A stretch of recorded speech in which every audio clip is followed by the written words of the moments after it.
In the name of Jesus, I'd like to say a special thank you to the men and women who have been supporting me privately, sending me text message, and who are on my WhatsApp support group chat. And the critiques that I received, well, thank you for them as well. So this is how it started.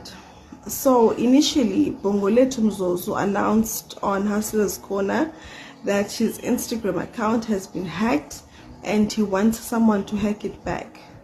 And I have that capability. So I took his numbers and I told him that I can try and assist him. Okay, he gave me his login details. I tried, I reset his password. I tried, it didn't work because he was logged into an unfamiliar device. That's what the software detected. Okay, fine. So he wanted me to design an online store, an e-commerce website for him.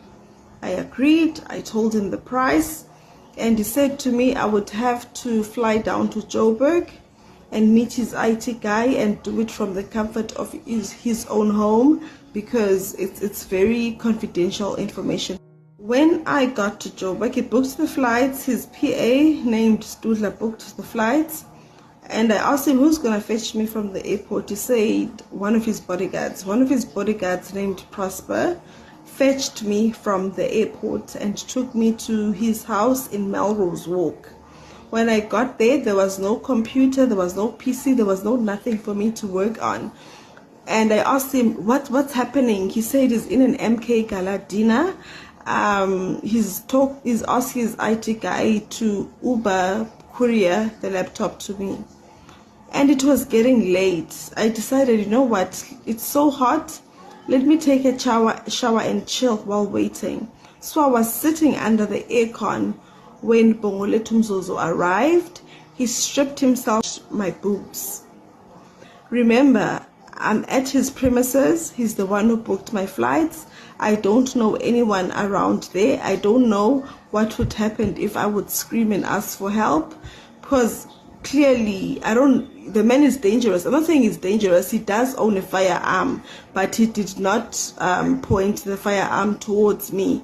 He put it in his drawer. Okay, so I allowed him to do as he pleases with me, simply because I'm at his mercy, at his house. Even if I scream, no one will come to my rescue. So under duress, I agreed to everything that he wanted to do with me, which was not the website that he requested. And I at least asked him to use a condom, and he refused. All he did was to take out a 500 milligram of Johnson & Johnson baby oil and lotioned his penis and told me that it serves as body oil.